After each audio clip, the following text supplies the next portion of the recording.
अस्सलाम वालेकुम एवरीवन, क्या हाल है सबके। और इंडिया ने जो अपना दूसरा T20 भी ऑस्ट्रेलिया से जीत लिया है वर्ल्ड कप हारने के बाद। आई थिंक सीरीज जीतना अच्छा ही फील होगा इंडिया को। आई थिंक अच्छा फील हुआ होगा क्योंकि नई टीम है, सूर्या कुमार यादव की पहली कप्तानी है और बहुत ज़्यादा जो है लोग जो हैं, जो टीम प्लेयर्स हैं वो जुड़ के फिर खेल रहे हैं क्योंकि इंडिया ने अच्छा परफॉर्म किया था वर्ल्ड कप में भी और T20 में भी वो अच्छा खेल रहे हैं क्योंकि सबको याद हो जाए कि नेक्स्ट ईयर जो है वो वर्ल्ड कप है T20 का वेस्ट इंडीज़ और यूएसए में। तो बहुत ज़्यादा तैयारियां अभी से स्टार्ट हो जाएंगी क्योंकि पूरा साल लग जाएगा क्योंकि T20 भी आना है, आईपीएल भी आना है, पीएसएल भी आना है और भी लीग्स होनी है, कुछ T20s भी होने हैं। तो बहुत ज़्यादा अच्छी बात है कि आप जैसे ही स्टार्ट करो अपनी कैंपेन तो आप जीतने से स्टार्ट करो, सीरीज जीतने से। मैचेस जीतना तो पहला मैच भी जीत गए, दूसरा मैच भी जीत गए।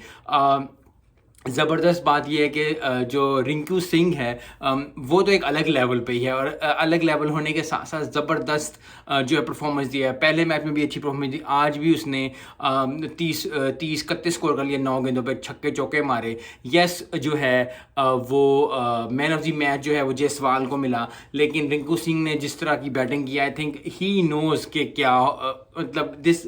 आई थिंक इतना अच्छा T20 का प्लेयर मैंने इंडिया में, यश युवराज भी था, यस और भी बहुत प्लेयर, सूर्य कुमार यादव था, खुद भी और भी बहुत प्लेयर हैं, लेकिन जिस तरह रिंकू सिंह परफॉर्म कर रहे हैं आईपीएल में, जिस तरह से परफॉर्म किया, जिस तरह उसने मैचेस में परफॉर्म करा, I think he will be one of the key player in T20 of जो नेक्स्ट ईयर होने जा रहा है। इस तरह क्योंकि इस तरह के प्लेयर्स देख के बहुत मज़ा आता है। इस तरह के प्लेयर्स जब खेलते हैं, इस तरह के शाहिद अफरीदी खेलता था, not to compare Shahid Afridi with Rinku Singh, लेकिन उसी तरह की जो है वो फीलिंग आती है। और कुछ प्लेयर्स होते हैं जो आते साथ स्टार्स बन जाते हैं, जो या आते साथ जो है उनके अंदर एक करंट होती है। आई थिंक रिंकू सिंह के अंदर वो करंट है।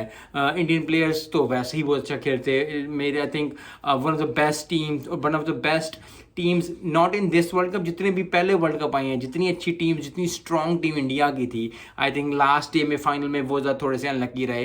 आज उनका दिन नहीं था क्योंकि फिर वही बात है कि वर्ल्ड कप या हो या कोई भी मैच हो, T20 का, टेस्ट का या ओडीआई का, टेस्ट में सेशन बाय सेशन, ओडीआई में दिन का होता है और T20 में भी इसी तरह होता है कि आपका दिन ना हो तो आप मैच हार जाते हो, लेकिन strong one of the strongest team है और बन के आ रही है स्ट्रॉन्गेस्ट टीम T20 के लिए भी। तो बहुत ज़बरदस्त बात है। Many congratulation to India team क्योंकि सीरीज जीत गए हैं। नेक्स्ट जो T20 होगा, आई थिंक ऑस्ट्रेलिया को थोड़ा सा अप करना पड़ेगा नॉच, क्योंकि यस जब आप वर्ल्ड कप जीत के आते हो, ओडीआई का वर्ल्ड कप आप जीत रहे हो, जब आप बहुत अच्छी परफॉर्मेंस करके आए हो, तो इधर टीम जो है आपको होता है कि ठीक है, क्योंकि यस प्लेयर्स दूसरे खेल रहे हैं, लेकिन एक वैसे बात होती है टीम के अंदर कि यार ठीक है हम वर्ल्ड कप जीते हुए हैं, they will take a team too, लेकिन अगर अगला मैच जो ऑस्ट्रेलिया जीत जाता है तो I think they will give something, क्योंकि थोड़ी अच्छी परफॉर्मेंसेज हैं ऑस्ट्रेलिया की। लेकिन चारों हाने चित किया, तीनों जो थे, चाहे वो बैटिंग हो, चाहे बॉलिंग हो, चाहे फील्डिंग हो, इंडिया ने आज भी डोमिनेट किया, पहले मैच में भी डोमिनेट किया था